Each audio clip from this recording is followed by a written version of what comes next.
سلام و درود دوستان عزیزان و بینندگان گرامی.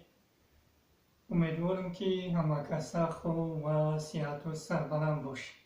پیش از آن که من صحبت شروع کنم، یک برای هموطنان، برای تمام مسلمان های عالم و اومدی عید سعید فیتر یعنی عید رمضان تمام می شود. تمام مسلمان های عالم این عید را همچون یک عید فیتر چکار میکنن، جشن میگیرن و به تمام مسلمان های عالم و علل خصوص به مسلمان های وطن عزیزمون تاجیکستانیان تبریک و تهنیت میگویم. من میخواستم که امروز یک موضوع رو بررسی کنم: عید کمک های بشردوستانه کجا شدن. یعنی که همه ما و شما خوب شاهد حال هستیم که در شبکه‌های تلویزیونی تاجیکستان بسیار تبلیغات و تشویقات می شود و به تمام منطقه های کشور همچون کمک های بشردوستانه اساسگذار صلح و وحدت میگیم چیکار میکنن، تقسیم میکنن. علل خصوص به طبیبانی که در این مبارزه کووید 19 هستند یعنی کرونا ویروس و کدام کمبیزات های دیگر چیکار میکنن، کمک میکنن. و چی گفتنیم؟ گفتنی هستم که کمک‌هایی که بشردوستانه که از کشورهای همسایه کشور علل خصوص از جمهوری ازبکستان 1000 تن آرد و تاجیکستان انتقال داده شد و از کشوری قزاقستان هم زیاده یکی 5000 تن آردن به تاجیکستان کمک کرده شد. یعنی در جمع یعنی در اینجا 6000 تن به تاجیکستان چکو کردن، کمک‌های بشردوستانه کردن. و امروز متاسفانه میبینیم که حکومت رحمانوف به نام همین پدر پسر چکو کرده ایستان به مردم کمک ایستان. یعنی که یک گدایی که از یک جا پولش دادن یا که یک تکنانش دادن چکو کرده است، همون نانه گرفته و تقسیم کرده است از نام خودش. و دیدیم که رحمانوف به ولایت بدخشان روان کرد، به ولایت سوق روان کرد، به ولایت ختلا روان کرد و باز هم رستم به تمام رستم یعنی رئیس شهر تا که شما بشناسیش رو بگم. متاسفانه تا امروزه ندیدیم که بدونش پرگل که با مردم صحبت کنیم. و اون نفرم در منطقه های دوشنبه، رایون های دوشنبه، امنوی های دوشنبه چکار کرد؟ کمکی بشردوستانه خود را روان کرد و در اونجا گفتگی بود که زیاده از 500 تن کمک‌های بشردوستانه رئیس شهر دوشنبه بود. 500 تن یعنی در اونجا فقط نه آرد می‌درمد، در اونجا فقط کچکه و روغن بود. شاید که از امثال در جمع 500 تن کمک‌های بشردوستانه رئیس شهر و منطقه‌های شهر دوشنبه بود. و سوال کردنی هستم که از حکومت رحمانوف که 6000 تن که از کشورهای همسایه از قزاقستان یا از ازبکستان، از این دو کشوری که کمک بشردوستانه به تاجیکستان آمده است، و چرا امروز با مردم حسابات نمیگوید که این کمک ها کجا شدن و اینها چکار کرده ایستان؟ کمک ها را گرفته و نمیدونم، شاید که همون خلطه ها را گرفته باشن. خیلی چیه رو خیازی میکنن، همون خلطه را میکنن، میگیرن بوده یک خلطه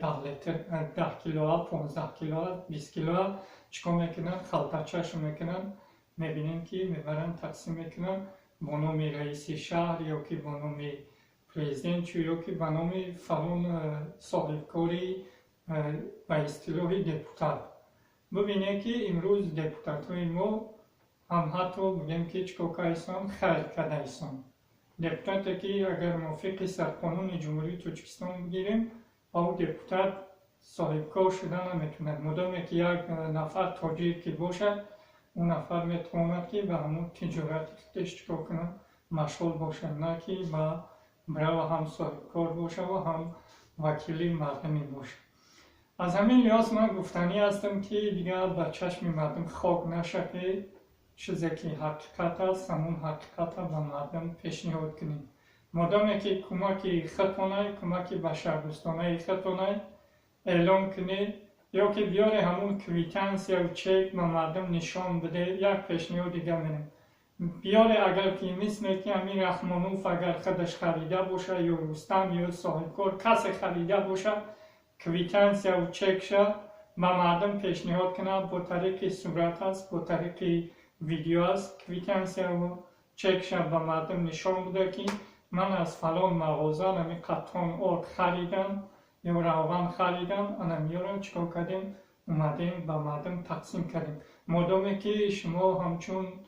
دز نباشه و خطبه موسیقی بگنامه تر باشه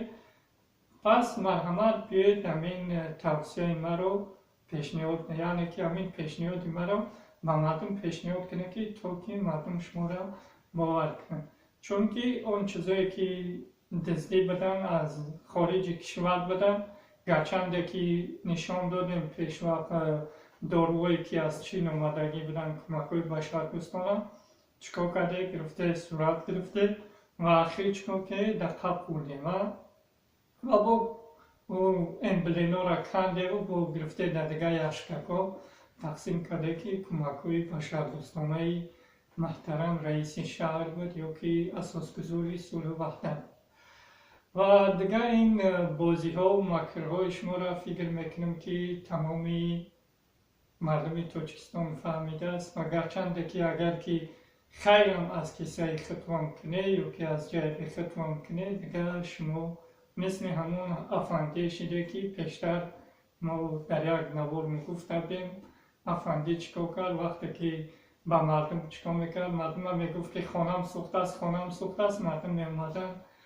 میامدن که خانه افندی نسوخته است یعنی که این مردم را چکار میکرد فندو فریب میکرد و روز خانه افندی سوخت و دیگر دو رفیقان زد که این مردم خانه من سوخته است بیای کمک می و دیگر مردم هم چی گفتن؟ مردم هم گفتن که این همون افندی است با همون گپای پیشترش هم میکرد مردم چکار کنن باورش نکنن و امروز حکومت رحمانوف هم مثل همون افندی شده است که دیگه امروز ها مردم هم میبینیم که باور ندارن با این حکومت ساخته با این حکومت دیکتاتوری مردم دیگه باور ندارن و میبینیم که چندین صاحبکاران حتی خودی رحمانوف یک سه روز پیش پیدا شد در شبکه‌های اینترنتی و تلویزیونی و در اونجا هم یک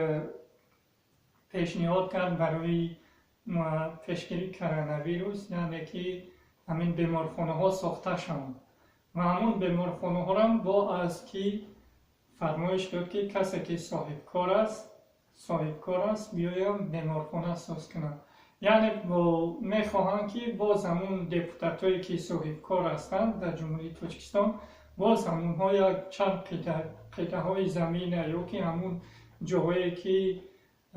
در شهرها یعنی که به زبان روسی بگیم یا که اصطلاح کوچکی یعنی که منطقه هایی که گریچ لینیان یعنی که همون جاهایی که سر آدم و جاهایی که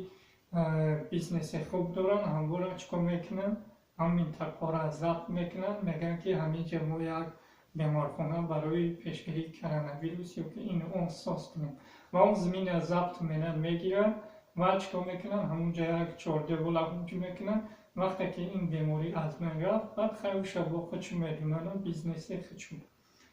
و دیگر صحبت طولانی نمیکنم باقی در امان خدا باشید. سلام علیکم و رحمت الله و برکاته.